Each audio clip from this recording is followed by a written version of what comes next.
개인적인 이야기로 오늘 방송 시작해 보려 합니다. 저에게는요, 아들이 하나 있어요. 네, 초등학교 1학년입니다. 4월 중순 이후에 제 아들이 다니는 초등학교의 행사들이 모두 취소되었습니다. 운동회, 걷기대회, 미술대회, 음악회 다 취소가 되었네요. 왜 행사가 취소되었는지 아이는 압니다. 그리고 아무리 숨기려고 해도 또 압니다. 엄마 아빠가 요즘 뉴스를 보면서 틈틈이 울고 있다는 걸요. 그리고 세월호가 뭔지도 다 압니다. 그런 제 아들이 어제 저에게 물었습니다. 엄마, 저 형아 누나들 다 어디로 간 거야? 왜 저 사진 앞에서 사람들이 울어? 경찰 아저씨들이 다 구할 수 있었던 거 아니야? 헬리콥터랑 배가 있는데 그걸로 다 구하면 되잖아. 이렇게요. 저는 정말이지 딱히 할 말이 없었습니다. 그렇습니다.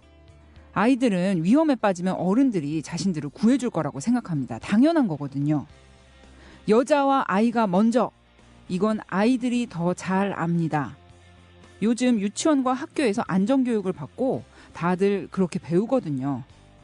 그래서 아이들은 어른들을 믿습니다. 믿고 있습니다. 언제나 어른들이 자신을 지켜줄 거라고요. 이 나라의 어른이라는 게 부끄러운 요즘, 어린이날입니다. 김선의 시사돌직구 시작합니다.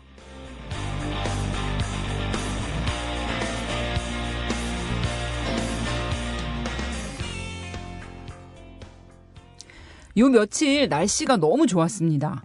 아주 투명하게 파란 하늘, 맑은 바람. 요즘 굉장히 그 미세먼지인가? 그것 때문에 답답했는데 날씨가 너무 좋아서 마음이 확 상쾌해지더라고요. 그런데 이거 날씨 너무 좋다. 상쾌해. 이러면서 언뜻 마음속에 뭔가 이렇게 탁 올라오더라고요. 이렇게 맑은 하늘과 햇살을 보면서 정말 이 울컥 올라오는 이게 뭔가 정말 제가 고민을 했어요. 근데 그게 뭔지 알겠더라고요. 더 이상 살아서 이런 아름다운 것들을 누릴 수 없는 정말 저 세월호 사태로 사망한 많은 사망자들을 생각하니까 이런 좋다고 느끼는 것조차도 뭔가 마음속에 굉장히 무거운 거 있죠. 죄책감. 햇살을 햇살로 온전히 즐길 수가 없는 요즘인 것 같습니다. 그리고 우리의 심정이 이러한데 실제 이 세월호 참사로 가족들 그리고 특히 어린 자녀들을 잃은 부모님, 가족들의 심정은 어떠할지 정말 짐작도 상상도 안 됩니다. 그런데 정말 문제는요. 이 비극이 현재 진행형이고 지금과 같은 시스템으로는 언젠가 반드시 또 반복될 수밖에 없다는 것입니다. 그래서 이렇게 맑은 5월에도 또 오늘 어린이날에도 우리는 세월호 이야기에서 벗어날 수가 없을 것 같습니다. 게다가 현재까지 그 세월호 참사로 사망한 것으로 확인된 200여 명의 사망자 중 절대 다수가 젊은 정말 어린 고등학생인데 그래서 오늘은 좀 특별한 게스트분들 모셨습니다. 민달팽이 유니온의 권지웅 위원장님 그리고 청년 유니온의 김민수 위원장님 모시고 젊은 청년들, 청소년들이 바라보는 이 세월호 사건 그리고 이 사태 이후에 과연 우리가 무엇을 해야 되고 이 사회가 어떻게 바뀌어야 할 것인지 여러 가지 얘기 좀 들어보려고 모셨습니다. 반갑습니다. 안녕하세요. 네, 안녕하세요. 자, 청년 유니온의 김민수 위원장님, 안녕하세요. 네, 안녕하세요. 안녕하세요. 민달팽이 유니온 권지웅 위원장님. 네, 안녕하세요. 저희가 보통 이렇게 게스트분들 모시면 이렇게 소개하고 이렇게 박수도 치고 네. 그러는데 이제 오늘은 이제 약한 박수로다가 네. 이렇게 시작을 하도록 하겠습니다. 또 젊은 청년분들 모시니까 말이 많아지려고 해요. 그러니까 이렇게 젊은 분들 모시면 이렇게 너무 재밌어서 이렇게 농담도 하고 싶고 그런데 오늘은 뭐 주제가 주제이니만큼 저희가 좀 얌전하게 진행을 해보도록 하겠습니다. 두 분을 저희가 모신 거는 이번에 그 세월호 사건이라고 하고 싶네요. 사태나 사고가 아니라 이건 정말 사건이다. 사건이고 또 이번 기자회견에서 말씀하셨다시피 정말 관제다. 인재고 관제다. 이런 말씀 이번에 기자회견 하셨잖아요. 네, 맞습니다. 네, 기자회견 이야기 좀 들어볼게요. 어떤 동기로 기자회견 하시게 됐는지. 그 전에 그러면은 청년 유니온, 민달팽이 유니온 이렇게 하시는 단체에 소속되신 단체에 하시는 일과 뭐 소개 간단하게 부탁 좀 드릴게요. 예, 저희 청년 유니온 먼저 소개해 드릴게요. 네. 저는 청년 유니온에서 위원장으로 있는 김민수라고 하고요. 저희 청년 유니언은 이제 워낙 젊은 사람들이 일자리 문제, 어떤 노동의 문제 심각하다 보니까 이제 청년들이 스스로의 문제를 해결할 수 있는 노동조합을 만들어 보자. 네. 그래서 저희는 이제 10대부터 30대 청년이라면은 어디서 일하든 설령 일을 하고 있지 않더라도 누구나 가입할 수 있는 노동조합입니다. 아, 그러면 아르바이트 하는 학생부터 뭐 그냥 회사에 다니는 사람까지 다. 예, 맞습니다. 아, 네, 대학생도 포함되고요. 아, 네. 네. 그래서 이제 이번 세월호 사건을 보면서 이제 여러 가지 측면의 문제들이 있겠지만은 특히 이제 어떤 노동의 문제로 또 이제 사람이 아니라 돈이 중심이 되는 사회 안에서 벌어지는 문제들이 있다니까 거기서 드러나는 모순들이 있다고 생각을 합니다. 뭐 네네. 그 배 안전을 책임져야 될 선원들이 비정규직이었다든지 이런 문제들이 있다 보니까 저희들도 이 사건에 대해서 관심을 가지고 계속 문제 제기를 이어나갈 계획입니다. 네. 자, 그럼 민달팽이 유니언 우리 권지웅 의원님. 아, 네, 안녕하세요. 저는 민달팽이 유니온에서 활동하고 있는 권지웅이고요. 일단 민달팽이 유니온은 이름에서처럼 원래 달팽이가 집이 있는 동물인데 민달팽이는 집이 없는 동물이에요. 아. 그래서 지금의 청년들의 모습이 마치 집을 잃고 살아가고 있는 민달팽이와 같지 않나라는 것 때문에 이름을 이렇게 짓게 되었고 저희는 주로 이제 20, 30대의 주거 문제를 다루고 있습니다. 주거. 네. 네, 특히나 교육이나 일자리를 얻기 위해서 수도권으로 와야 하는 경우가 많이 있는데 네. 그 경우 이제 부모님이 중산층이라 하더라도 부담하기가 어렵고 만약에 부모님이 도와주시지 않으면 정말로 어떤 삶을 영위하기가 힘들 만큼의 높은 주거비라 이 문제를 좀 구조적으로 풀어보자 네. 이런 견지에서 활동을 이어나가고 있습니다. 네. 참 그 주거 문제도 좀 심각하죠. 이 자기 사적인 공간이 없다는 거 그것도 그런데 이제 너무나 집값이 비싸다 보니까 여러 친구들이 이제 모여서 네. 이제 뭐 생활하는 것도 있고 그런데 가보면은 정말 아니 어떻게 이렇게들 살고 있나 싶을 정도로 네. 우리 젊은 친구들이 정말 의식주 문제 제일 심각한 게 이 집 문제인 것 같아요. 네. 여러 가지. 근데 이게 다 연결이 돼 있죠. 이제 네, 네. 뭐 취업 문제하고 노동 문제나 네. 취업 문제, 노동 문제하고 이제 다 연결이 돼 있는데 아무튼 이렇게 좋은 활동들 하고 계신데 그저께인가요? 그 기자회견 하셨잖아요. 네, 맞습니다. 네, 기자회견 그 여러 단체가 같이 하셨는데 어떻게 모이게 되셨고 그 기자회견을 통해서 정말 전달하고 싶었던 것 어떤 문제의식이 있었는지 말씀 좀 부탁드릴게요. 일단은 이 세월호 참사가 워낙 이제 뭐 남녀노소를 불문하고 국민적인 충격을 준 사건이기 때문에 거기에 대해서 뭐 청년 세대가 모여가지고 우리가 뭐라도 하자라고 하는 것이 뭐 그렇게 낯선 모습은 아니라고 생각을 합니다. 네. 사실은 이제 이 개인적으로만 놓고 보면 워낙 이제 슬프고 무기력한 사안이기 때문에 개인적인 슬픔을 감당할 수 없는 문제도 있지만은 그럼에도 불구하고 이게 민달팽이 유니온이나 저희 청년 유니온 그다음에 같이 하는 이제 대학교 학생회 그다음에 이제 뭐 땡땡은 대학과 같은 다른 단체들 이런 곳에서 우리가 이렇게 모여가지고 그냥 이 어떤 슬픔과 무기력 속에서 침묵만 할 수 있겠냐 이런 것들에 대해서 우리 청년 세대가 모여가지고 문제 제기를 하는 것이 필요하겠다. 네. 그런 공감대가 있었고 그날 기자회견에서도 이제 더 이상은 침묵하지 않겠다. 어떤 형태로든 각자의 자리에서 우리가 할 수 있는 역할들을 해나가겠다. 이렇게 이야기를 나눴습니다. 네. 그 기자회견에서 또 이제 여러 가지 대학 학생회하고 또 이제 청소년 유니온하고 같이 하셨단 말이에요. 청소년 유니온은 그러면은 이제 10대 학생들, 중고등학교 학생들 모임인가요? 그 지금 청소년 유니온 같은 경우는 이제 중학생부터 포함해가지고요. 네네. 이제 국제기준상 청소년 나이대가 24세까지로 되어 있어가지고 예, 저희가 24세까지 청소년들을 대상으로 이제 가입하고 있는 청년 유니온과 비슷한 노동조합입니다. 네네. 그런데 뭐 이제 더 잘 아시겠지만은 이번 사건의 최대 피해 당사자라고 할 수 있는 10대들 같은 경우는 이번 사건을 바라보는 어떤 입장이나 고민들이 남다를 것 같고 거기에서 이제 청소년들의 이야기가 꼭 포함이 되어야 된다라는 문제의식으로 기자회견에서 함께하게 되었습니다. 네, 참 의미가 있었던 것 같아요. 이제 왜냐하면은 방송에서는 이제 지금 뭐 뉴스나 여러 가지 거의 24시간 이제 방송국들이 전부 뭐 다른 고정 정규 방송들을 안 하고 세월호 문제를 다루고 있는데 그런 데서는 이 사고의 원인 그리고 앞으로 뭐 해결책 뭐 구조 방법을 어떻게 할 것인가 이런 문제들에 대해서 설명을 해줄 수 있는 뭐 교수님이나 뭐 해양법 관련한 변호사나 이런 전문가분들을 많이 모시고 있는데 그분들은 어떤 뭐 솔루션이나 뭐 진단을 제시하시기는 하지만 실제로 이 사태의 가장 큰 피해 당사자라고 할 수 있는 이 젊은 사람들, 이 어린 10대 친구들의 목소리가 직접적으로 전달이 된 거는 사실 없었거든요. 그런데 이런 청소년 유니온까지 같이 해서 이렇게 목소리를 내셨다는 게 굉장히 의미가 깊었던 것 같아요. 그런데 뭐 개인적으로 한번 여쭤볼게요. 이번 사태 어떤 점을 어떠세요? 요즘 어떻게 지내고 계세요? 이 사건이 일어난 지 지금 벌써 15일째인가요? 16일째인가요? 뭐 어린이날 기준으로 하면은 지금 그리고 공지를 드릴 텐데 저희가 지금 이제 녹음 방송으로 진행이 되고 있습니다. 녹음인데 저희가 어린이날은 쉬기 때문에 이제 금요일 날 녹음으로 진행을 하고 있고요. 이 방송이 나간 이후에 또 어떤 상황이 전개될지 뭐 그거는 이제 뭐 알 수가 없지만 아무튼 오늘은 이제 녹음으로 모시고 있다는 거 진행하고 있다는 거 알려드릴게요. 네, 어떻게 보고 계세요? 권지웅 위원장님부터. 일단은 그 사건을 예전으로 좀 돌아가면 이게 사건이 발생하고 한 6일 동안은 정말 좀 괴로웠던 것 같습니다. 네. 뭘 다른 일을 하려고 컴퓨터 앞에 앉았다가도 한 2시간 정도는 해야 할 일을 못하고 그냥 멍하게 이것이 어떻게 되는지 그 당시 이제 정말 실시간으로 많은 것들이 이제 쭉 이렇게 공개되었잖아요. 네, 네. 근데 그걸 보면서 우리가 어떤 국가의 아이들이 이렇게 사실은 죽어가고 있다라고 할 수 있는 이 상황을 보면서 아무것도 할 수 없는 이런 것들이 좀 무기력했었는데 어쨌건 기자회견까지 이어지게 된 어떤 생각은 실제로 이제 이 사건을 대하는 정부의 모습이나 아니면 언론의 모습이 책임자를 경질하고 어떤 누군가가 사퇴하면 이 문제가 다시는 재발하지 않을 것처럼 이야기했지만 저희가 보기에는 그렇지 않았죠.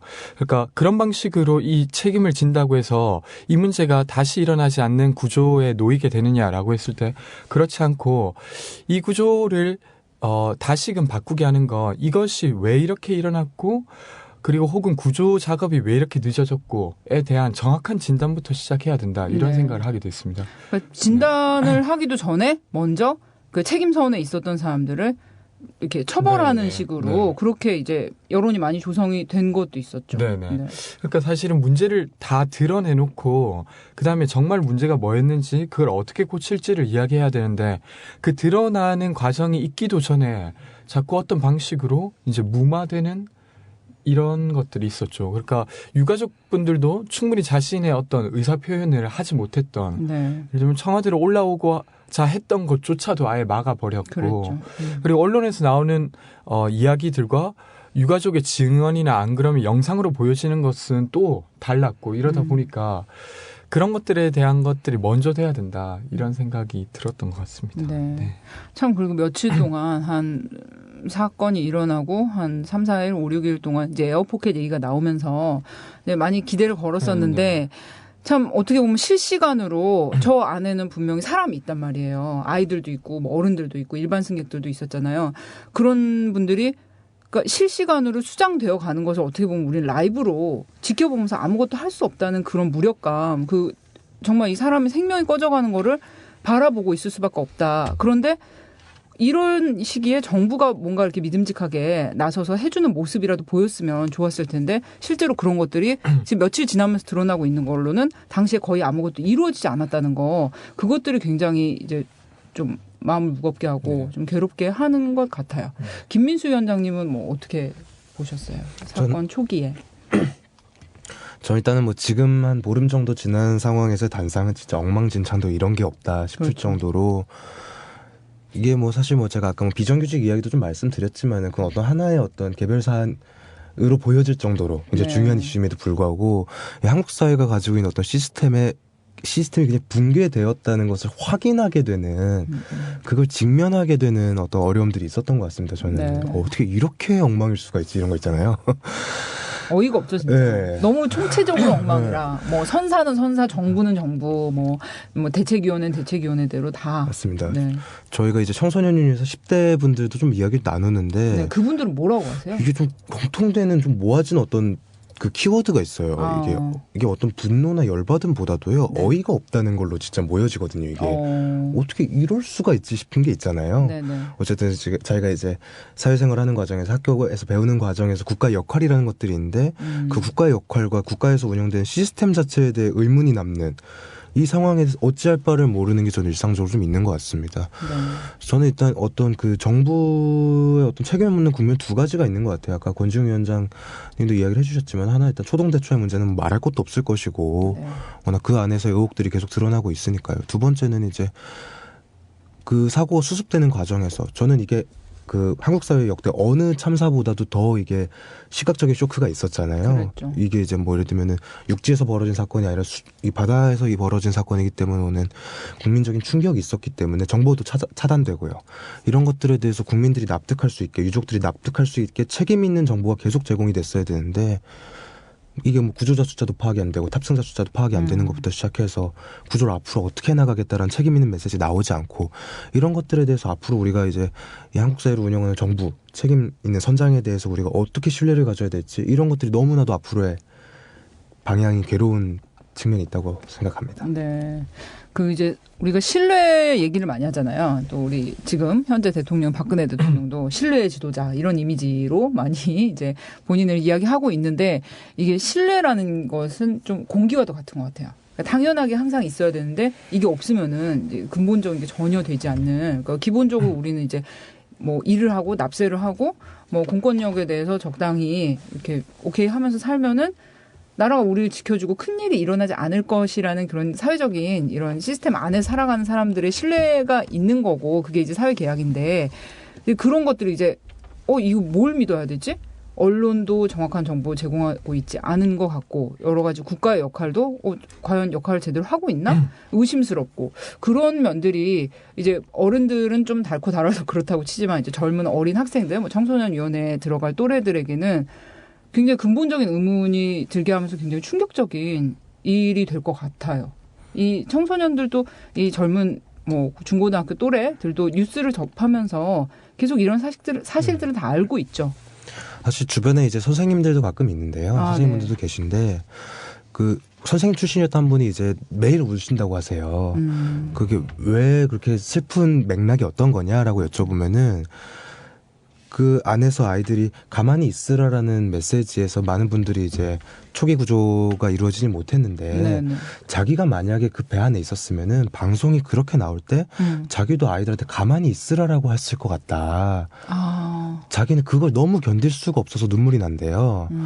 그러니까 이게 사실 학생들 입장에서도 기성세대가 주는 어떤 메시지에 대한 신뢰가 무너졌고 또 기성세대 입장에서도 이 아이들에게 어떤 메시지를 주기가 어려워지고 요거는 정말로 이걸 어떻게 우리가 원점에서 풀어 나가야 되는가 네. 굉장히 어려운 상황에서 결과적으로 이 시스템의 총책임자인 대통령에 대한 책임성에 대한 이야기를 할 수밖에 없는 조건이 계속 오는 것 같습니다. 저는. 네.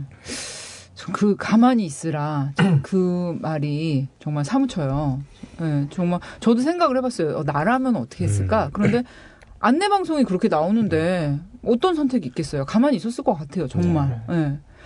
그런데 그런 정말 기성세대가 주는 메시지 지금 이제 안산 단원고에 그 상담 전문으로 하시는 분들 많이 나가 계신데 이분들이 가장 힘든 게 자기는 어른이잖아요. 그 학생들이잖아요. 이 사태로 친구를 잃은 학생들인데 이 학생들에게 상담자로서 신뢰감을 갖게 하는 이 기본적인 작업이 무척 힘들다고 하세요. 왜냐하면 아이들이 어른을 믿지 못하게 되어버렸으니까. 우리 친구들이 가만히 있으라고 그래서 가만히 있었더니 어른이 가만히 있으라고 해서 했더니 다들 돌아오지 못했어. 그런데 상담하러 온 사람도 어른이고 선생님도 어른인데 내가 어떻게 당신들을 믿을 수가 있겠어. 당신들도 어른이잖아. 이런 태도로 방어를 하고 있기 때문에 그 마음을 여는 것부터가 굉장히 어렵다고 하세요. 그럴 수 있겠네요. 현장에서는.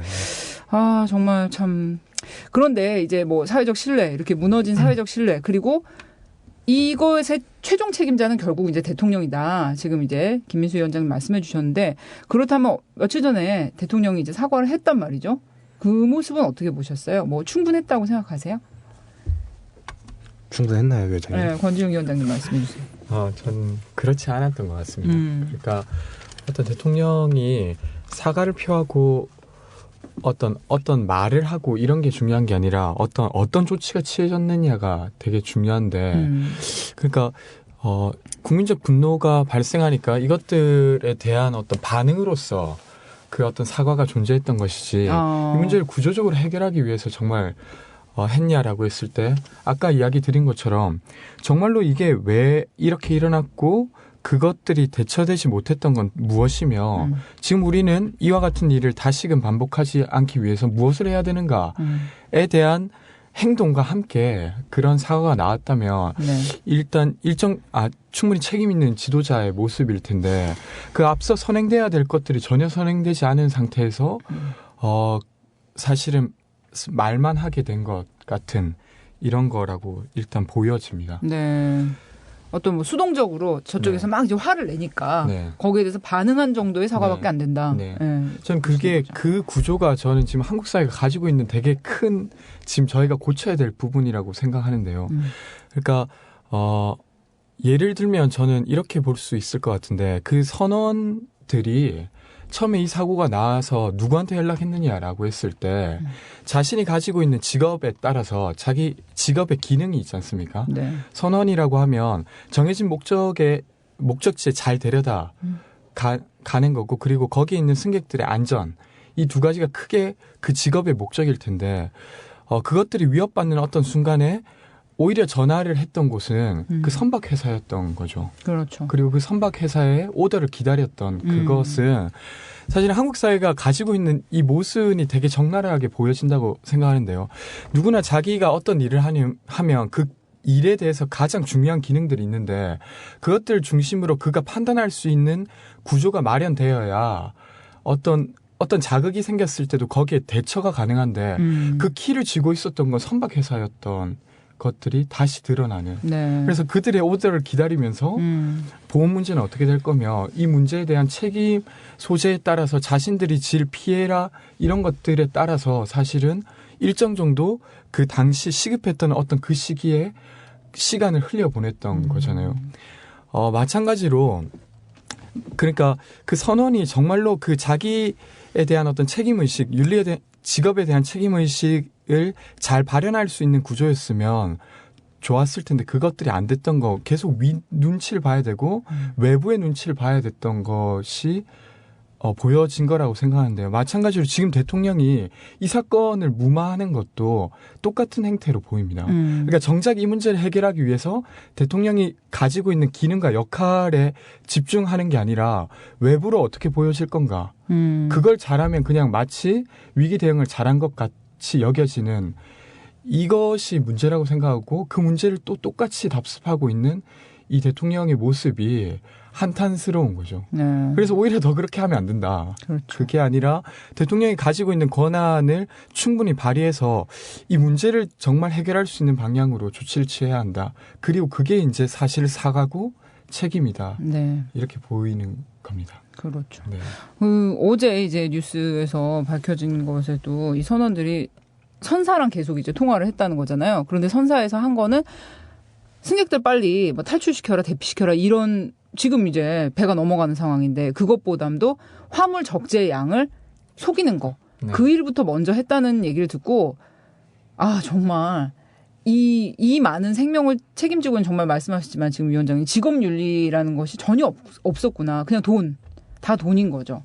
그리고 이제 해경이 뭐 어제도 이제 그제 다 이제 해경의 대처에 대해서 보도들이 많이 나왔지만 해경이 바지선이나 이런 것들을 다 불러놓고도 이제 업체에다가 연락을 하는 거죠. 돈이 든다. 그러니까 니네가 계약을 해라. 이런 식으로. 그러니까 뭐든지 돈. 이 참사가 이 사고로 그칠 수도 있었던 이 세월호 사고는 사실 사고는 막을 수는 없는 거잖아요. 근데 사고 이제 대응을 하는 거는 국가와 시스템의 몫인데 사고로 그칠 수 있었던 거를 어떠한 사태 그리고 정말 인재로 키운 거는 이런 돈밖에 모르는 이런 사람들의 생각과 시스템이 아닌가 그런 생각이 들어서 참 이 사건이 드러날수록 정말 안타까운 점들이 너무나 많습니다. 네. 네, 다시 돌아왔습니다. 우리 민달팽이 유니온의 권지웅 위원장님 그리고 청년 유니온의 김민수 위원장님 두 분 모시고요. 세월호 참사로 인한 여러 가지 이야기들, 청년들, 젊은 우리 친구들이 어떻게 느끼고 있는지 그리고 우리 사회가 이 사태 이후에 어떻게 달라져야 하는지 그를 위해서 청년들이 할 수 있는 것 무엇인지 이런 여러 가지 얘기 나눠보고 있습니다. 네, 다시 돌아왔는데요. 지금 뉴스에서 요즘은 참 이렇게 손을 뗄 수가 없는 것 같아요. 계속 이제 핸드폰으로 뉴스 자꾸 이제 새로 고침하면서 세월호 관련해서 어떤 뉴스가 나왔는지 이렇게 계속 보고 있는데 참 거의 며칠째 달라지는 건 없어요. 내용상으로 달라지는 건 없어요. 계속 사망자 수만 늘어나고 있는 형편이고 그런데 참 그렇습니다. 그런데도 이게 달라지는 게 없다는 거 알면서도 계속 볼 수밖에 없어요. 이게 봐봤자 마음만 아프다는 거 알면서도 혹시나 네, 혹시나 하는 마음에 정말 그런데 이게 점점 지금 이제 보름쯤 돼가니까 관심에서 멀어지고 있다는 게 조금 느껴지시죠? 이제 포털 사이트 같은 데도 이렇게 넘겨보면은 한 3번, 4번째 칸까지 다 세월호 뉴스였는데 이제 한 2번째 칸 정도 많이 밀렸어요. 그러면서 나타나는 움직임이 이 세월호에 대한 이 추모 움직임 그리고 이것을 통해서 정말 이런 일이 일어나서는 안 된다 하고 정부를 성토하고 바꾸기를 바라는 이런 움직임들을 어떤 좌우의 진영 논리 또는 뭐 정당에 관한 논리 이런 걸로 좀 매도하는 분위기가 일어나고 있다는 거. 그런데 사실 청년들은 또 이제 젊은 친구들은 뭐 10대 뭐 청소년위원회 친구들은 이런 쪽에선 좀 아직 거리가 멀잖아요. 그래서 우리 젊은 청년들이 할 역할들이 굉장히 큰 것 같은데 어떻게 생각하세요? 청년들이 좀 어떤 역할을 해야 될까요? 이런 국면에서. 근데 일단 저는 보기에는 뭐 이건 옳다 그르다의 문제는 아니고요. 네네. 일단 일상의 힘은 무서운 거다. 일상의 힘. 일상이 주는 어떤 힘이라는 건 무서운 일이다라고 생각을 합니다. 저는 이제 저녁에 SNS를 보고 뉴스를 보고 괴로워하면서도 아침에 일어나서 출근을 해야 되고 학교를 가야 되고 네. 이런 일상들 그런 다음에 이제 그걸 또 무의식 중에 잊으려는 사람들이 자기 방어 기제가 있잖아요. 무의식 네, 중에서. 그렇죠. 그런 어떤 일상이 주는 힘은 굉장히 무서운 거고 그런 한편에서도 우리가 두려운 거는 이 사건이 마치 아무 일도 없었던 양 잊혀지는 것이 또 우리가 두려운 일이잖아요. 네. 저는 이것을 결과적으로 사람들에게는 살아남아야 될 어떤 일상들이 있기 때문에 대의민주주의 체계 내에서는 이거 어떤 정치의 이름으로 정당의 그릇 안에서 국민들이 납득할 수 있게끔 대리해서 그 역할을 수행하는 국민들이 잊혀질까봐 두려워하는 그 일들 책임 소재를 분명하게 하고 책임자를 엄단하고 그 이후에 한국 사회가 어떻게 나가야 되는지 대안을 제시하고 이런 역할을 수행하는 정당의 기본 기능이 있다고 생각을 합니다. 일단은. 근데 이제 아까 뭐 잠깐 뭐 쉬는 시간에도 이야기했지만 굉장히 그 역할을 수행하지 못하는 것에 대한 분노가 또 기본적으로 있는 것 같아요. 정당이 제 역할을 하지 못하는 것에 네. 대한. 그러니까 이제 어쨌든 뭐 특히 야당 같은 경우에는 어떤 대안을 조직해야 되는 역할을 하고 있는데 우리 대표님들이 어디서 뭘 하고 계신지 제가 잘 모르겠거든요. 저는 뭐 이제 어떻게 사람들이 새누리당한테 이렇게 지지율이 높을 수가 있냐라고 얘기하는 건 저 다른 얘기로는 야당의 문제 해결 능력이 없는 부분이 있다고 생각을 합니다. 네, 뭐 아무튼 그런 처지에서 사실은 이제 이걸 지켜보는 사람들은 되게 답답한 거죠. 일상이 무섭고 이 사건이 잊혀질까봐 두려운데 그 어떤 대안을 조직해야 될 정당은 제 기능을 수행하지 못하고 있고 이런 것들이 총체적인 무기력함으로 다가온다고 생각을 하고요. 그 가운데서 저는 어떤 이 사태에 직접적인 어떤 분노를 제기할 수 있는 집단 기성세대는 되게 미안해하잖아요. 이 상황을 보면서. 근데 이제 10대 청소년 청년들 같은 경우는 이 상황에 대해서 우리가 선택하지 않은 이 사회에 대해서 문제 제기를 할 수 있는 그런 포지션에 있다고 생각을 합니다. 그렇죠. 제가 사실 그 시민사회 쪽의 어른분들 만나면 되게 미안해하세요. 그러니까 뭘 말을 못 하겠더라고 이거를. 어쨌든 힘든 건 힘든 건데 이건 이렇게 해야 되지 않겠냐라고 이야기를 좀 해보더라도 자기가 너무 미안해서 이건 뭐 할 말이 없고 이런 식의 어떤 상황이 공감되는 측면도 있고 그 가운데서 이제 어떤 청년들 또 젊은 사람들이 일정하게 이 사건에 대한 문제 제기를 하고 분노를 표현하고 대안을 제시하는 데서 일정한 역할을 수행해야 되지 않겠나. 네. 저희가 했던 기자행위도 비슷한 역할이었다고 생각을 하고요. 그렇게 보고 있습니다. 네, 권주영 위원장님. 저도 이제 같은 맥인데요. 좀 더 내용에 대해서 생각나는 걸 말씀드리면 어쨌든 진영 논리로 이렇게 논의되는 게 사실은 되게 위험하다라고 생각합니다. 네. 지금 국민적 관심이 이렇게 모여진 이 사건을 그것을 힘으로 이제 해결하는 방향으로 나아가야 되는데 그것의 힘을 또 다시 분산시키는 이렇게 되고 있는 거잖아요. 그래서 근데 사실 저희가 바라는 건 박근혜 대통령이 물러나거나 혹은 아니면 새누리당의 지지율이 떨어지거나 이걸 원하는 게 아니라 실제로 권한을 가진 책임자가 거기 있었던 아이들을 살릴 수 있었던 그 시간에 먼저 도망쳐 나왔던 이게 왜 그렇게 됐던가 그리고 그것이 용인되었던 여러 가지 사건들 예를 들면 부산저축은행 사건이 있었을 때도 정작 문제가 발생하기 전에 어떤 권력과 재력을 가진 사람들은 먼저 빠져나왔고 그렇죠. 그리고 더 이전으로 내려가면 이승만 대통령이 이제 북에서 이제 침입이 있었을 때 서울에 있는 시민들에게 여기 있어라 라고 하고 먼저 내려갔던 그러니까 돌이켜보면 이것들이 용인되어 왔던 이 사회를 그게 박근혜 정부건 아니면 새누리당과 건 상관없다. 네. 어쨌든 이 문제를 다시금 꺼내서 고쳐야 된다. 이런 이야기를 저희는 하고 있다고 생각하고 그래서 이게 그걸 누가 할 거냐는 그것들을 해내는 당의 몫이겠지만 그게 어떤 당이어도 상관없다라고 하는 이야기를 하고 있는 거고 그래서 이제 그게 이제 진영 논리로가 아니라 좀 지혜를 모아야 되지 않나. 정말 어려운 작업이잖아요. 이건 어떤 사회를 이루고 있는 문화이기도 하고 되게 뿌리 깊게 박혀온 어떤 내용인데 그래서 이것들을 개선할 수 있는 게 무엇인가.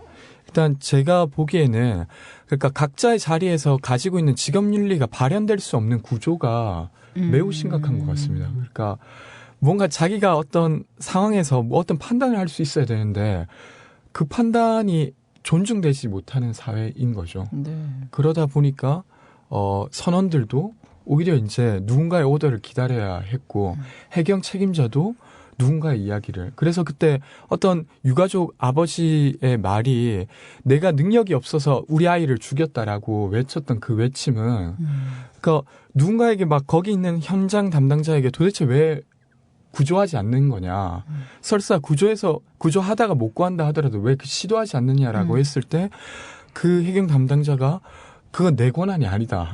윗선에 이야기하라 라고 하는 영상을 봤는데 그러니까 계속 그런 식의 사실 거기 지금 생명이 죽어가는 인간이 죽어가는 그 시점에 그것들을 책임질 수 있는 사람은 다른 어딘가에 있는 사람이 아니라 그렇죠. 거기 있는 사람일 수 있어야 되는데 한국 사회 그러지 못했던 거 아닌가. 그래서 이 큰 구조에 대해서 문제 제기를 하고 있는 거고 그것들을 조금씩 바꿔보자는 것이기 때문에 이건 진영 논리로 나눠지는 게 절대 아니다. 그렇죠. 우리가 발 딛고 있는 이 사회에 여러 가지 엉켜진 이것들에 대한 이야기를 시작해보자는 거고 이걸 또 지금 하지 않으면 예를 들면 누군가 경질되고 사퇴하는 방식으로 무마돼 버리면 여전히 똑같이 남아 있을 것 같다는 두려움 때문에 저희가 이제 같이 기자회견을 하게 되지 않았나 네. 싶습니다. 저는 조금만 더 말씀드리면은 네네. 진영 논리가 작동되는데 최대의 책임은 제가 뭐 그분께 개인적인 나쁜 감정이 있는 건 아니지만 박근혜 대통령의 책임이 굉장히 크다고 생각을 합니다. 예. 사고 이틀째 저는 그 진도 현장에 간 건 되게 잘한 결정이고 당연한 결정이다라고 생각을 하는데 네네. 그 현장에서 보여준 모습들이 주는 어떤 과연 어쨌든 굉장히 이런 위기 국면에서는 국정 책임자가 어떤 이 국민적인 통합을 메시지의 통합과 같이 가야 된다. 이 위기를 함께 극복하자. 지혜를 모으자라는 메시지가 나가면서 유족들에게 진정하게 위로하는 메시지, 공감하는 메시지가 나갔어야 되는데 그런 게 전혀 작동이 되지 않았거든요. 며칠 전에 나갔던 어떤 사과에 대해서도 국민들은 62%가 이건 사과가 아니다. 그렇죠. 그렇다면 저는 이 나라의 어떤 국민들의 지혜를 모으고 우리 함께 힘을 모아서 이 위기를 함께 극복합시다라는 메시지를 내야 될 책임자가 있다고 가정한다면은 그런데 국민들의 60%는 이건 사과가 아니다라고 받아들이고 있고 그렇다면 저희는 묻는 거죠. 진영 논리가 작동되는 데에서는 어디에 책임이 있는 거냐 지금. 왜 이 위기 상황을 극복하기 위해 힘이 모아지지 않는 거냐. 저는 여기에 대해서는 당연히 국정 책임자에게 어떤 이걸 물어야 된다. 저는 뭐 그렇게 첨언을 드리고 싶습니다. 네. 지금 또 방금 권지웅 위원장이 말씀하셨던 것처럼 뭐 이렇게 6.25 때 한강다리 끊고 도망간 이승만이나 참 이런 얘기를 하다 보면은 이 책임과 권한을 가진 가장 높은 사람이 어떤 위기 상황에 왔을 때 책임지지 않고 도망가 버리는 거 이게 참 뿌리가 깊다. 그리고 이거 또 이제 어떤 시스템 안에서 결정권이 이 책임자의 결정권이 어떻게 보면 이제 인정되지 않는 분위기. 왜냐하면은 그렇잖아요. 우리가 회사나 이런 다른 조직에서도 일을 해보면은 책임과 권한을 딱 일을 주고 거기에 대해서 재량권을 주잖아요. 그러면 이제 책임감을 갖고 열심히 일을 합니다. 그런데 그런 일은 전부 다 이제 어떠한 원칙 안에서 이루어져야 되는 거죠. 그랬을 때 이제 책임과 권한이 맞게 작동이 되게 되는데 어떤 원칙 없이 세월호처럼 뭐 중량을 과적해서 싣고 뭐 짐을 그리고 뭐 이제 불법적으로 증개축을 하고 이렇게 불법이 있는 상황에서는 이런 책임과 권한이 제대로 작동될 수가 없고 어떤 사건이 터졌을 때 그런 책임 소재를 서로 미루려고 하게 되는 그런데 이거는 말씀하신 대로 진영의 문제가 아니라 그냥 우리 사회에 굉장히 뿌리 깊은 그냥 빨리빨리 좋게 이런 문화가 좀 이렇게 이런 파국으로 나타난 것이 아닌가 그런 생각이 좀 들었어요. 예. 그리고 또 오죽하면은 그 해경이 나한테 얘기하지 말고 나 윗사람한테 얘기해라. 근데 청와대도 그러잖아요. 여기 청와대 재난 컨트롤 타워 아니다. 그런데 이게 이 상황에서 할 수 있는 말인지를 생각하면 참 정말 이 10대 친구들 말 맞다나 어처구니가 없는 거죠. 어이가 없는 거죠. 청와대가 총체적으로. 그렇게 얘기하면 재난 컨트롤 대체 누가 하고 있는 어디예요? 건지. 네, 정말 어디신지 물어보고 좀, 싶고요. 네, 어딘지 아시는 분 좀 네. 제보를 우리 김장수 국방장관님이 그러셨나? 아니라고 그러셨다는데 어딘지 좀 아시면 좀 알려주세요. 제보 받으시면 저희한테도 좀 알려주세요. 네, 정말 궁금합니다. 그리고 대통령이 저도 이틀째 간 거는 잘한 것 같아요. 일단 간 거는 잘했어요. 근데 거기까지. 정말 거기까지. 가서 보여준 모습들이 어떤 뭐 정말 그 말로 할 수 없는 슬픔, 그 비참한 상황에 대한 공감하는 모습 전혀 없었어요. 그리고 어떻게 현장을 지휘해서 개통을 딱 잡아주고 간다던가 이런 거 없었어요. 그냥 혼내고 갔죠. 혼내고 다 여기 있는 사람들 다 물러나야 된다. 종아리 걷어 이러면서. 근데 여기 있는 사람 중에 자기도 포함인데 네. 그거 어떻게 할 거예요? 저는 그 단상에 올라가 있는 사진 너무 화가 나더라고요. 아, 저도 그랬어요. 네. 어떻게? 와. 그런데 어머님이 거기 네. 이제 실종자 어머님이 이렇게 배낭 메고 그 대통령 앞에서 무릎 꿇고 네. 비는 모습 보셨죠? 네. 근데 그 어머님의 마음, 그런데 정말 공감을 할 수 있는 사람이라면은 내려와서 그쵸. 손을 잡아줄 수 있지 않았을까? 같이 안아주고. 그게 어려운 건 아니잖아요. 그런데 사실- 그분한테는 그게 어려웠다고 생각이 돼요. 그분한테는 그게 어려웠나 봐요. 현대 사회에서 어떤 그 지도자가 위기 현장에 왔을 때 사람들이 어떤 신의 기적을 기대하는 건 아니잖아요. 그렇죠. 그냥 그 현장에서 국민들이 느끼고 있는 슬픔 함께 공감해주고 그걸 표현해주고 함께 이겨나갈 수 있는 어떤 지혜 메시지를 주고 사람들이 기대하는 게 그 수준인 건데 뭐 예를 들면 지금 뭐 중세 시대도 아니고 왕이 왔으니까 이 문제가 해결될 거라는 기적을 바라는 것도 아닌데 왜 그 정도 역할을 수행하지 못했을까? 거기에서는 후과들이 지금 보름이 넘도록 계속 온다고 생각을 하거든요. 그러니까 총리가 물러나고 본인이 이제 앉아서 사과를 했지만 네. 전혀 뭐 아무 효과가 없는 거죠. 심지어 며칠 전에 조사를 보니까 10대, 20대 10명 중에 8명은 총리가 누군지도 몰라요. 총리 이름을 모른단 말이에요. 그런데 정홍원 총리가 자기가 책임을 이 사태에 지겠다고. 모든 책임을 지고 사퇴를 한다니까 우리 입장에서는 아니 누군지도 모르는 사람이 왜 정부를 대표해서 책임을 지지? 이런 생각이 들 수밖에 없는 거죠. 그리고 참 아까 이제 지금 김 위원장님 말씀하셨던 것처럼 이게 어떤 재난 상황에서 지도자가 대통령이나 책임지는 사람이 내려가면은 그 사람이 내려가서 막 다 살려내고 모든 걸 해결해주고 그걸 바라는 게 아니에요. 그냥 이 사람이 알고 있구나. 우리의 이 상황과 우리의 심정을 알고 있구나라는 느낌을 받기를 원하는데, 그러니까 몇 년 전인가 그 중국에서 스촨성에서 대지진이 있었잖아요. 네, 그래서 그렇죠. 그때도 막 이제 중국의 부실 난림 공사로 지은 건물들이 많이 무너지고 학교가 무너지면서 많은 사람들이 이제 특히 어린 초등학생들이 많이 죽었단 말이에요. 그런데 그때 중국 총리가 원자바오 총리인가요? 그때 총리가 가서 정말 위로를 해주고 눈물을 흘려주고 막 거기서 이렇게 벽돌 더미 위에서 연설을 하고 이랬던 것들이 중국 사람들 마음에는 물론 해결된 거는 별로 없었어요. 그런데도 굉장히 그 긍정적으로 받아들여졌다는 거. 근데 왜 그런 걸 못할까요? 우리 장관님들, 대통령들은 왜 가서 라면만 먹고 왜 그럴까요? 왜 아무튼 정부에서 높은 사람이 거기에 내려갔다 하면은 가슴에 못 박는 짓을 하나씩 하고 와요. 왜 그럴까요? 약간 이 문제를 면피하는 방식으로 해결해야 된다라고 생각하는 것들이 되게 강한 것 같습니다. 그러니까 이게 어떻게 비춰질까가 중심으로 사고하다 보니까 어떻게 보여질까 네네. 내가. 그러니까 언론이나 이런 곳에 그러니까 정작 거기 있는 사람들을 어떻게 위로할까라든지 혹은 아니면 조금 더 그 구조가 원활할 수 있게 지금 안 풀리고 있는 부분이 뭘까? 내가 그것을 해결하기 위해서 어떤 기능과 역할을 할 수 있는가 중심으로 사고하는 게 아니라 내가 거기 가서 언론에 어떤 장면으로 나가고 그리고 이게 어떻게 무마될까? 여론이 어떻게 흘러갈까?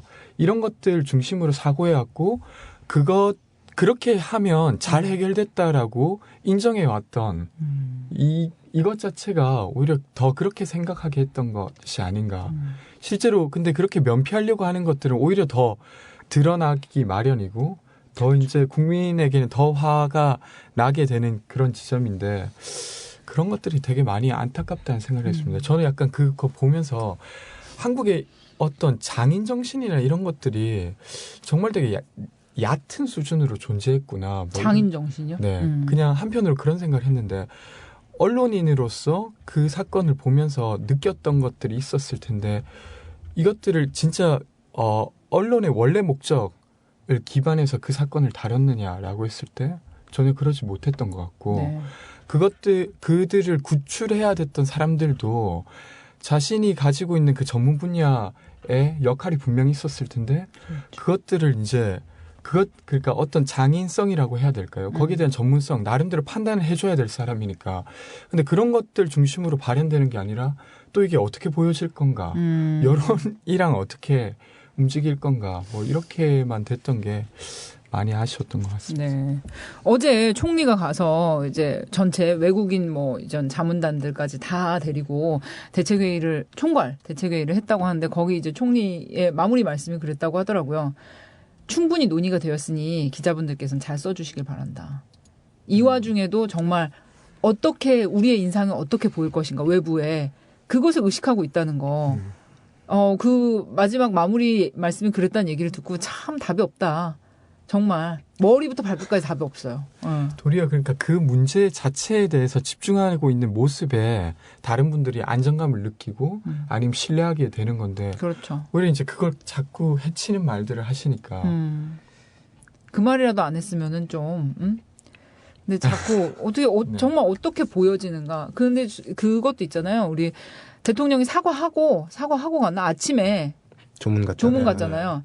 근데 조문 갔을 때 그 영상 보셨어요? 네. 영상 보시면은 이렇게 쭉 가요. 근데 뒤에 할머니 한번 모시고 아직 정체가 명확히 확인되지 않은 할머니 한번 모시고 쭉 가는데 가서 이제 헌화 분향을 하고 어디론가 가요. 대통령이. 그런데 거기에는 영정 사진도 없고 그냥 빈 공터 같은 곳이에요. 나중에 이제 혹시 모를 걸 대비를 해서 이제 꽃장식만 돼 있지 아무것도 없어요. 그런데 괜히 거기를 한 10m 좀 걸어갔다가 다시 갑자기 유턴을 해서 할머니를 만나러 와요. 그런데 이제 이게 그러니까 카메라의 시점에서 연출된 동선이었다는 생각이 들어요. 그런 느낌이 지금 유튜브에 영상 있거든요. 네. 한번 다시 보시면은 이 카메라 시점에 맞춰서 시간과 이 공간적으로 계산된 동선이 있었구나. 그런 느낌이 굉장히 들어요. 이렇게 엄청난 사건에 대해서 본인이 사과를 하고 헌화 분향을 하는 조문을 하는 와중에서도 이분들은 남의 눈에 어떻게 보일 것인가, 언론에 어떠한 모습으로 비춰질 것인가를 너무나 철저하게 연구를 하고 있었던 거죠. 그 점이 굉장히 저는 이 국면에서 많이 정말 이렇게 슬프고 분노하는 게 아니라 어이가 없는 지점 중에 하나였어요.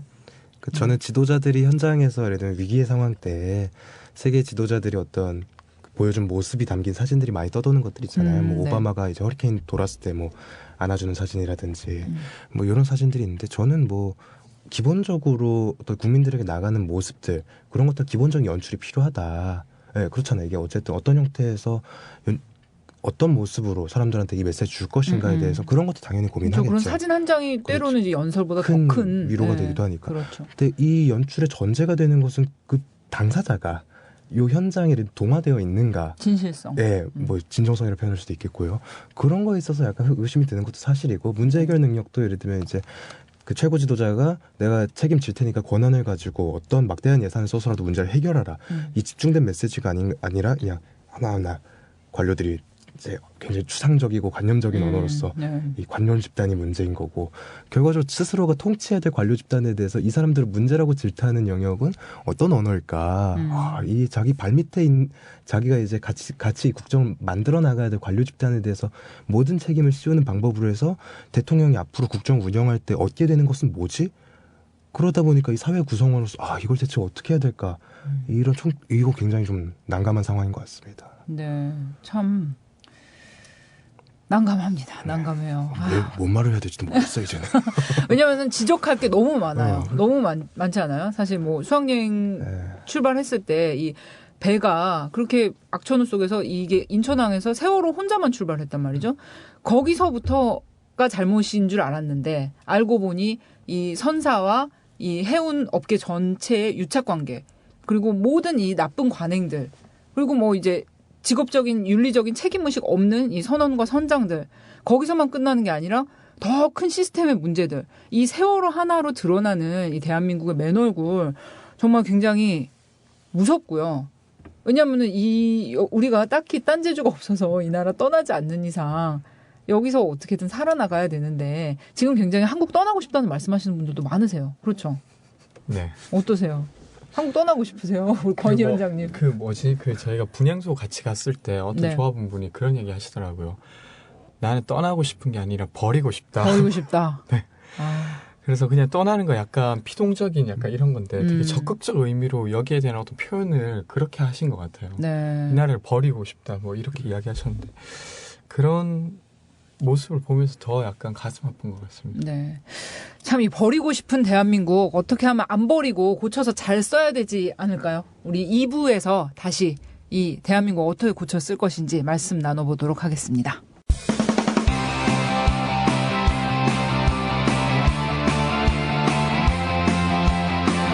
지금 여러분께서는 김선 칼럼니스트가 진행하는 김선의 시사돌직구를 듣고 계십니다. 이 방송은 매주 월요일 낮 4시부터 5시 반까지 국민 라디오를 통해 가장 먼저 청취하실 수 있고 팟캐스트 포털 팟빵에서 다시 들으실 수 있습니다.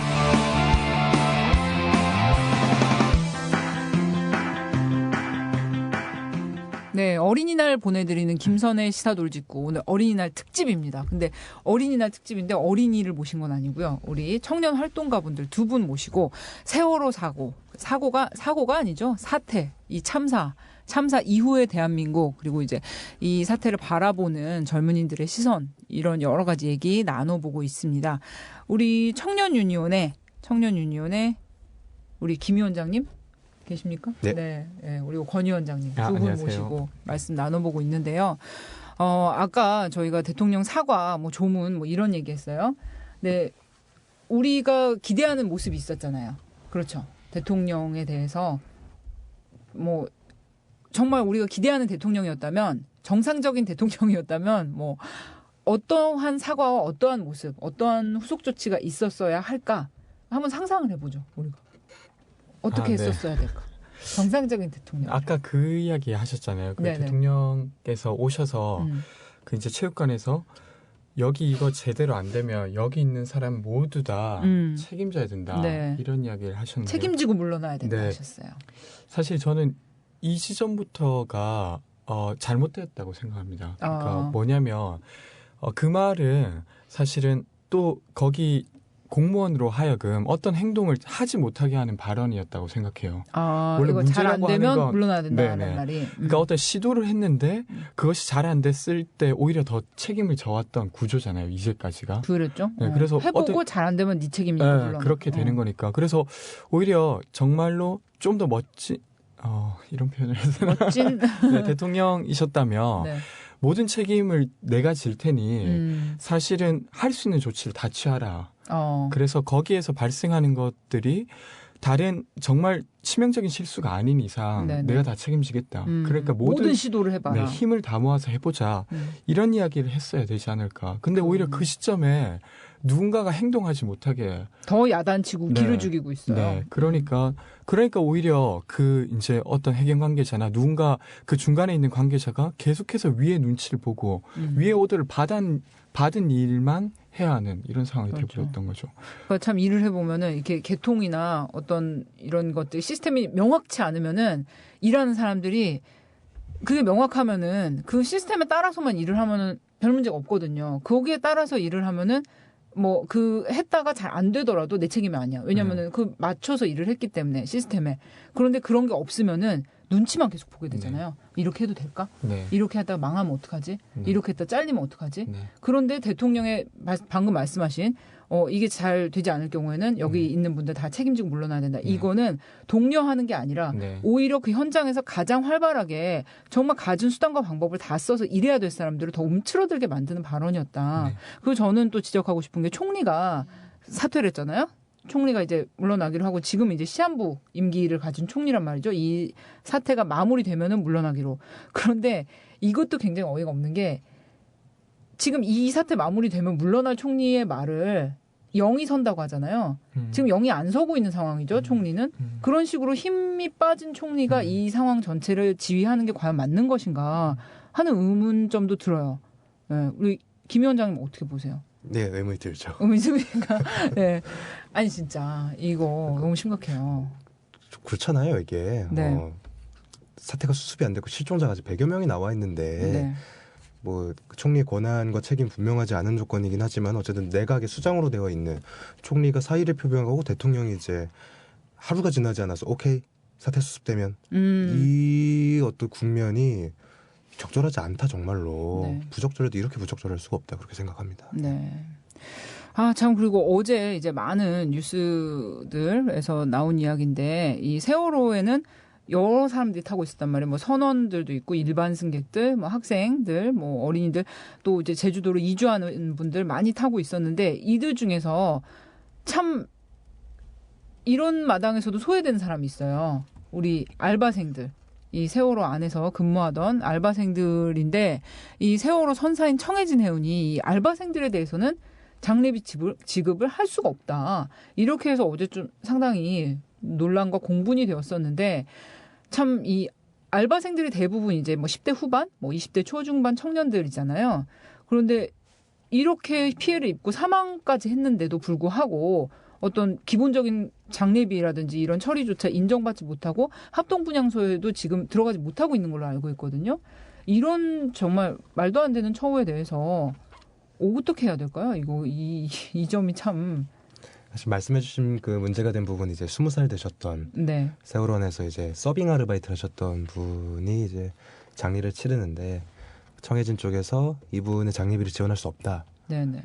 이분 같은 경우 사실 굉장히 두려웠던 건 이분이 잊혀질 뻔한 어떤 죽음이 될 수도 있었다. 탑승자 명단에 없었거든요. 아, 네. 네, 탑승자 명단이 없었는데 사망자 명단으로 확인이 된 거죠, 이번에.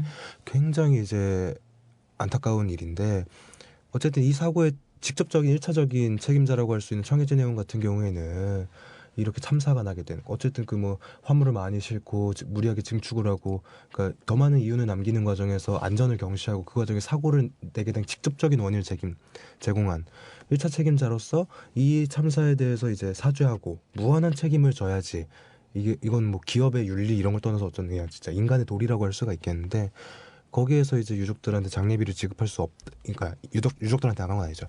그 시에다가 우리가 장례비 지급할 수 없다라는 워딩이 나간 것은 이거는 정말 이게 뭐 말이 뭐하겠습니다. 말문이 막히는 상황인데 이런 것들에 대해서도 적절한 조치가 이루어져야 되지 않겠나. 정말 유족들 못에 두 번 대못을 박는 격이잖아요. 네. 그렇기 때문에 이것에 대해서는 단원고 학생들뿐만 아니라 이렇게 어떤 잊혀질 뻔한 죽음들에 대해서 주목하고 우리가 문제를 해결해 나가기 위해서 노력하는 게 필요하다고 생각을 합니다. 청년 유년 같은 경우에도 이제 이 문제 같은 경우 워낙 저희 아르바이트 청년들 군대 가기 전에 생활비 벌려고 들어가신 거거든요. 이분 같은 경우는 제가 깜짝 놀랐던 게 2박 3일 동안 제주도 갔다 갔다는 일정인데 최저임금이 안 되는 임금이 계약이 되어 있었어요. 네? 뭐 최저임금이 안 되는 조건으로 계약이 돼 있다고요? 네, 2박 3일 동안 이제 배에 있는데 이게 11만 7천 원 최저임금이 안 되거든요. 겨우요? 예, 저도 너무 깜짝 놀랐는데 아무튼 이게 뭐 저희끼리 막 그런 얘기도 합니다. 이게 마치 웹툰의 이끼 같다. 이게 뭐 까도 뭐 계속 나와서 이제 막 피곤할 정도다라고 얘기할 정도로 총체적인 문제이기 때문에 정말 긴 호흡을 가지고 이 문제를 바라봐야겠다 그런 생각을 합니다. 그래서 뭐 조금만 더 말씀드리면 굉장히 긴 호흡이 필요하고 사람이 그 순간적으로 나오는 분노에는 이게 유통기한이 있는 것 같아요. 저는 네. 결과적으로 긴 호흡이 필요한데 그 긴 호흡을 가기 위한 어떤 중간 정류장 정도로 우리 이제 지금 시민들이 정부도 믿을 수 없고 정당의 기대를 걸 수도 없고 또 시민사회에도 어떤 기대를 하기 어려운 조건에서 시민들이 직접적인 분노를 표출하는 건 자신의 권리를 행사하는 방법밖에 없는데 그럼 이 긴 호흡을 갖기 위한 중간 정류장 우리한테 다가온 육사지방선거가 아니겠는가 그런 생각도 조금 하고 있습니다. 네. 그 지방선거 얘기로 이제 또 자연스럽게 넘어가게 됐는데 또 안 할 수가 없어요. 지방선거 얘기. 사실 저희 방송이 지방선거를 위해서 만들어진 방송인 거 아세요? 저희가 그래요. 네. 그래서 이 전전주까지는 이 지방선거 예비 출마자분들 모시고 이렇게 인터뷰하고 뭐 가끔은 이제 곤란한 질문도 던져보고 그렇게 진행을 했는데 이제 세월호 때문에 다른 얘기를 할 수가 없게 되어버렸어요. 그래서 이제 어떻게 보면은 이 세월호가 정말 우리 사회 여러 가지 정말 골마 터졌어야 될 진작에 그런 것들이 이것으로 인해서 이 많은 죽음으로 인해서 한꺼번에 얼굴을 드러내고 있기 때문에 정말 우리가 선거도 선거지만 이 문제를 다각도로 얘기를 하고 넘어가야 되겠다. 이런 차원에서 오늘 두 분 모신 건데요. 그 지방선거가 다가오고 있어요. 근데 참 중요하잖아요. 지방 정치가, 지역 정치가 굉장히 중요하고, 왜냐하면 우리의 자잘한 일상에 실제로 영향을 미치는 것들이 많이 이런 뭐 시군구, 자치단체에서 이루어지기 때문에 그런데 이런 지방 정부의 문제들에서 여전히 또 청년들은 뭐 복지나 이런 쪽에서도 뭐 노인 복지나 뭐 아이들에 대한 뭐 육아나 이런 보육 대책은 많이 있지만 청년들은 좀 소외되고 있는 느낌이 있어요. 실제로 청년 위한 정책을 내놓는 뭐 지방선거 후보자 저 아직 못 봤어요. 어떻게 좀 이런 것들이 이렇게 청년들을 위한 정책 어떤 것이 필요하다고 보세요? 청년들을 위한 정책요? 네네. 그 전에 조금 이야기 드리고 싶은 건 저는 이제 세월호 사건과 이어서 이 지방선거를 청년들이 함께 적극적으로 참여해야 된다라고 생각하는데, 예를 들면 주거와 관련해서 그 연결고리를 이어보면 실제로 지방선거에서 주거에 대해서 이야기되는 주민은 보통 소유권자입니다. 그렇죠. 네, 집을 가지고 있는 사람들. 네, 주민으로 호명되고 그렇지 못하고 그러니까 임대해서 살아가고 있는 사람들은 사실은 주민으로 호명되지도 않아요. 근데 그러면 주거권을 둘러쌌을 때 어떤 돈을 가진 사람들의 이야기가 계속 포함되는 형식이지 실제로 사람 중심의 이야기가 포함되지 않잖아요. 저는 마찬가지로 세월호 또한 지금 이렇게 사건이 일어나는 과정에서 여러 가지 어떤 자본이 개입해 가면서 이 사건의 위협을 더 높여 왔는데 만약에 그게 아니라 인간 중심 네. 혹은 아니면 생명 중심의 사고가 되게 만연했다면 이 사건이 이 시기에 이런 방식으로 일어났을까라고 했을 때 이렇게 그렇지 많은 않을 생명이. 수는 있었겠다. 마찬가지로 어쨌건 이 지방선거에서 지방선거를 통해서 통치의 기준이 마련될 텐데 그 기준을 우리가 인간 아니면 생명 이걸로 가자라고 의사표현을 하는 것과 이 지방선거에서 그냥 좌절해서 그냥 선거고 뭐고 모르겠다 알아서 해라라고 하는 것은 분명히 다른 결과를 추후에는 만들어 올 것 같다. 그래서 이 이야기를 어렵지만 조금씩 해나가야 되지 않을까 이런 생각이 들고 정책은 뭐 여러 가지가 있어가지고 그렇죠. 네. 뭐 정책까지 나가기엔 좀 그런데 근데 참 그게 무서운 것 같아요. 많은 사람들이 뭐 아까도 말씀드렸지만 이 나라 떠나고 싶다, 버리고 싶다 이렇게 말씀하시는 분들이 많잖아요. 근데 저는 약간 걱정이 되는 게 그렇게 분노하면서 막 좌절하다가 결국엔 체념을 해버리지 않을까 그런 걱정이 좀 들어요. 정말 뭐 해봤자 바뀌지도 않아 이 나라 끝났어 이러면서 아예 그냥 더 무관심해져 버리면 어떡하나 이 정치 문제에 있어서. 그런데 사실 우리 정치권이 이 젊은 사람들을 충분히 끌어들일 만한 매력적인 집단이 아니라는 거 그것도 상당히 문제인 것 같아요. 주변에서 이렇게 활동한다고 하시면은 또 약간 정치랑 연관을 생각하시는 분들도 있잖아요. 그리고 또 정당 쪽에 활동하시는 분들도 주변에 계시죠. 그런데 그런 모습들 정당에서 활동한다 그러면 젊은 사람이 정당 활동을 한다 그러면 뭔가 이렇게 좋아 보인다는 느낌보다는 좀 뭔가 야심가? 약간 이런 느낌? 그러면서 뭔가 쿨해 보이지 않는. 젊은 분들한테 그런 것도 중요하잖아요. 내가 이 신념을 갖고 뭔가를 하지만 어떻게 보여지는가, 나의 모습이. 그런데 정당이나 정치에 관심 갖는 모습이 쿨해 보이지 않는다는 거. 그리고 정당이 그렇게 매력적인 곳이 일하고 싶을 만큼 매력적으로 보이는 곳이 아니라는 거. 이것도 참 문제인 것 같아요. 그래서 더더욱 무관심해지게 되는데 어떻게 해야 될까요? 우리 젊은 사람들이 그래도 관심을 버릴 수는 없잖아요.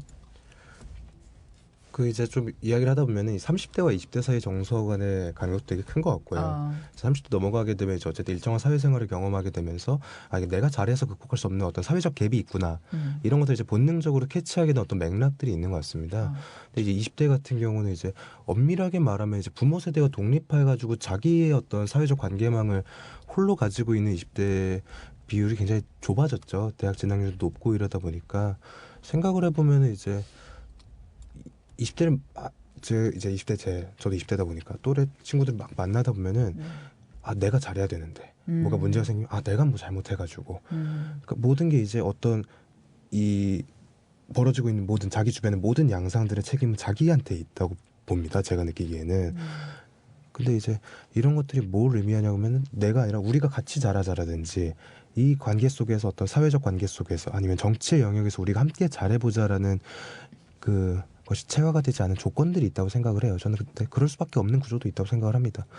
지난 몇 년 동안 20대들에게 타겟이 되는 정치적 구호 중에 가장 강력했던 게 반값 등록금인데 사실상 좌절이 되었고 정치가 내 삶을 바꿔줄 수 있다, 내 삶에 기여할 수 있다, 내 일상에서 어떤 성과를 보여줄 수 있다라는 전 이런 경험, 본능적 경험, 집단적인 경험, 효능감 이런 것들이 중요하다고 생각을 하는데 기존의 정당과 기존의 정치 체계가 20대 청년들한테 그런 걸 보여준 적이 있는가 제대로 여기에 대해서 어떤 20대의 소극적 자기만 안다 뭐 이렇게 평가하기 이전에 어떤 정치와 운동에 책임이 있는 사람들은 여기에 대해서 냉정하게 평가하고 반성해야 될 부분이 있지 않겠나 저는 그렇게 생각합니다. 그렇죠. 그런 이기는 경험이 중요하다는 말씀을 들었어요. 그러니까 사실 그 386 세대 뭐라고 하죠. 이렇게 지금 뭐 40, 50대 세대는 이게 87년에 세상을 바꿔본 경험이 있어요. 뭐 그게 어느 정도까지 잘 이루어졌나 그런 평가는 미루더라도 그걸로 인해서 뭐 직선제 개헌 얻어냈고 이런 시스템이 바뀌어져 나가는 거 목격을 했어요. 그것도 뭐 정부가 좀 이렇게 민주정부로 바뀌는 것도 목격을 했고 그것들을 본인 손으로 이뤄냈다는 자부심이 일부 있었단 말이죠. 그런데 지금 20대 애들은 그런 게 없어요. 이기는 경험 해본 적이 없어요. 반값 등록금 문제를 지난번 대선 때 모든 후보들이 다 이루어주겠다고 했지만 이루어진 게 아무것도 없죠. 반값 등록금 문제가 지난 대선에만 나온 게 아니에요. 이명박 대통령이 후보였을 시절에도 본인 제일 공약이었어요. 그런데 나중에는 그게 느낌상 반값. 심리적으로 네, 좀. 심리적인 반값. 이렇게 이제 퉁치고 넘어가신 부분이 있어서 이게 근데 사실 반값 등록금 문제가 무슨 뭐 직선제 개헌을 하자 이거 아니잖아요. 그런데 그것조차 이뤄내지 못한 이기는 경험을 못했다는 거죠. 근데 사람 중요하잖아요. 그게 내가 뭘 해서 성공을 해보면은 그것 자체가 경험이 되고 나중에 어떤 일을 하는데 동기부여가 되는데 그게 없었단 말이죠. 그 점이 굉장히 안타까워요. 그런 이기는 느낌을 가져보지 못했기 때문에 그게 얼마나 좋은지 모른다는 거 그게 좀 많이 아쉬운 부분 같아요. 그렇죠. 우리 권 위원장님 한숨을 쉬고 계시네. 네, 저도 생각나는 거 청년들의 이슈뿐만 아니라 예를 들면 2008년도에 있었던 광우병 집회나 네. 이런 것들도 사실은 지금의 20대들이 대거 참여했던 그런 그렇죠. 집회였는데 그것이 결국 어떻게 귀결됐느냐라고 했을 때 결과적으로는 그것들을 막아내지 못했고 우리가 정말 이렇게 많이 모였을 때 어떤 성과가 있었는가라고 반문했을 때 자신의 경험에서는 그것이 존재하지 않았잖아요. 그러니까 그런 것들이 점차 이제 이것들을 멀어지게 했던 건데 어쨌건 이게 저희의 과제이기도 하고 이게 한국 사회의 과제이기도 한 것 같습니다. 지금의 청년층이 그 성공의 경험을 못하게 되면 네. 그래서 계속 좌절하게 되면 참여가 줄어들게 되고 그럼 이것들을 바꿔야 될 주체가 힘을 잃으면서 사회 전체의 어떤 이 변화에 대한 힘이 줄어드는 거잖아요. 그렇죠. 그래서 그런 견지에서 그런 경험을 가질 수 있도록 저희 청년 주체들도 노력해야 될 거고 그리고 이것들을 바라보는 다른 사회 각계에서도 그런 것들을 만들어내야 된다. 지금 네. 청년들이 희망을 가질 수 있도록 해야 된다. 이런 것들이 필요하지 않을까 싶습니다. 그렇습니다. 정치권이 가끔 보면 뭐 젊은 피 수혈이다. 옛날부터 많았잖아요. 뭐 청년 비례대표다. 이렇게 해서 청년들을 어떤 자기들의 이제 메인스트림으로 뭐 끌어들이려는 이런 움직임들이 있었지만 냉정하게 반성을 해보면은 그건 정말 청년들의 생각이 궁금하고 너희들의 희망을 이루어주기 위해 청년들의 요구를 수용해주기 위해서가 아니라 어떤 되게 구태스러운 정치의 전체적인 모습에 약간 화장 이렇게 예쁘게 보여지는 좀 얼굴마담 비슷한 그런 것으로 이용해 왔다. 이런 생각밖에 안 들어요, 사실은. 그러니까 그런 부분도 좀 문제라고 생각하는데요. 독일의 녹색당인가 해적당 같은 경우는 아예 그 청년들의 위원회가 따로 독자적 의사결정을 합니다. 그러니까 그들의 대의 체계를 통해서 그들이 결정한 걸 그들이 이야기할 수 있는 거죠. 그래서 원래 그게 녹색당이라면 원래 녹색당과 청년 녹색당의 의견이 다를 수도 있는 거죠. 그런 식의 어떤 자기가 참여하면 반영될 수 있다라는 루트가 되게 확인이 된다면 청년들이 좀 더 참여할 수 있을 텐데 지금 한국에 예를 들면 어떤 당 청년위원회에 들어간다고 했을 때 그런 게 전혀 확인이 안 되잖아요. 네. 자신의 목소리가 정말 반영될까? 이런 거라서 그런 것들도 한편 기성세대 들이 정치 구조를 짤 때 따로 독자적으로 만들어 줘야 하고 청년들이 그것들 요구해야 되는 지점이 아닌가 싶습니다.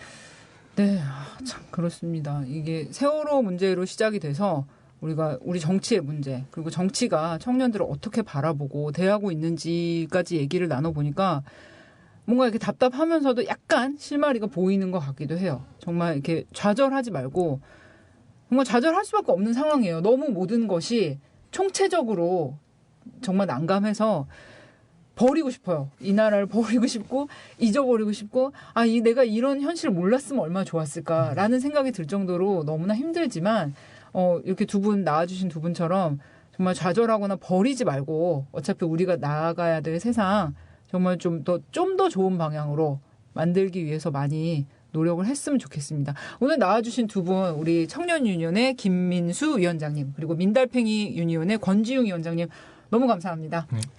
잠깐만 제가 좀 이야기 조금만 더 해. 예, 말씀하세요. 권지웅 위원장님. 예.